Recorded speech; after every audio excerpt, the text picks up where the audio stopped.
Hey everyone, Sunday morning here at the Orlando airport. I just spent the weekend in Florida with hundreds of Christian entrepreneurs, business owners, CEOs, publicly traded companies, fathers, leaders from around the country. And what impacted me the most was not the business training, marketing, or anything like that. Not even the success stories, which were powerful. It was something much, much deeper. See, men, we live in a time where we supposedly are more connected than ever.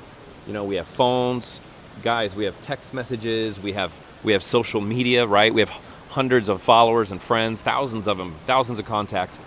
Yet, most Christian men today are completely alone. We're on our own islands.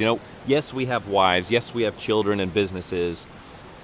We have responsibilities. We have lots of those. But we don't have a brotherhood. We don't have other men speaking into our lives. We don't have accountability.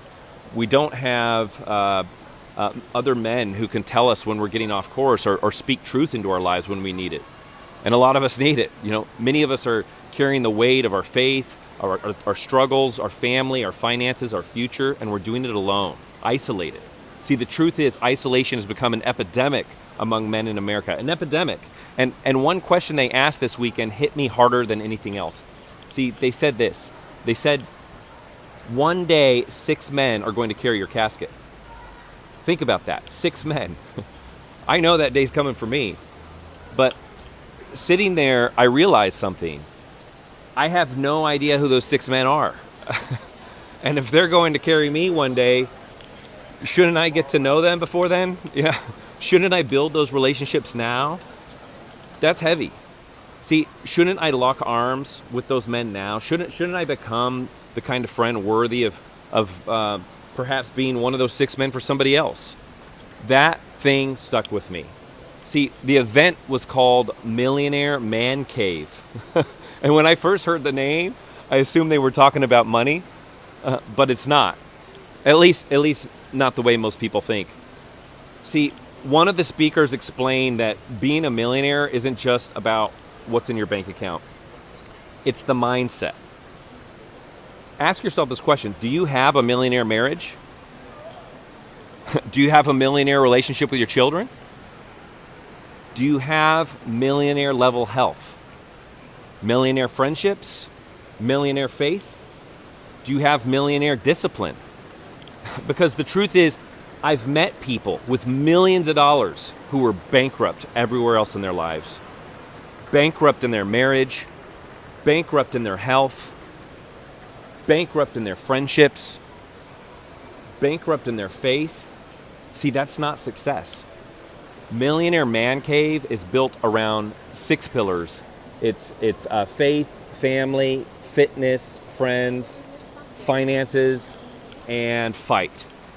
Not fighting with people, but fighting for what matters. Fighting for your marriage. Fighting for your children. Fighting for your faith. Fighting for your future, man. The goal isn't to become wealthy in one area of life while neglecting the others. The goal is to become a complete man, holistic. A man growing spiritually. A man leading his family well. A man taking care of his body. It's getting lost today. A man surrounded by brothers who challenge him and support him. A man who is financially responsible, and a man willing to fight for what matters most. See, the host of the event was actually a chiropractor. There's a principle regarding healing. They say healing happens above, down, inside out. And as I sat there listening all weekend, I realized that's exactly what this movement is doing. See, not just improve a man's finances, improve the man. Spiritually, physically, mentally, emotionally, relationally, financially.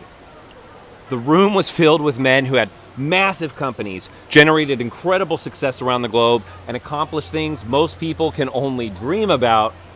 And many of them openly shared their struggles, their loneliness, their broken relationships, addictions, failures, setbacks. They weren't pretending to have it all together. They were being real. And that's what made it powerful. This is the beginning of a movement. It's a movement reminding men who they were created to be. You know, strong families need strong fathers. Strong fathers need strong brothers. And no man was designed to build his legacy alone. This movement is already spreading, rapidly across the country because the need is deep and it's real. Men are hungry for purpose, hungry for growth, hungry for accountability, hungry for brotherhood.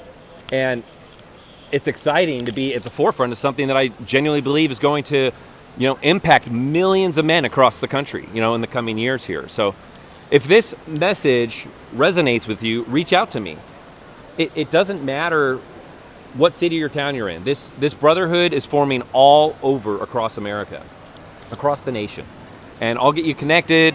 I'll get you the information and point you in the right direction, because after this weekend, I'm more convinced than ever that America doesn't need weaker men.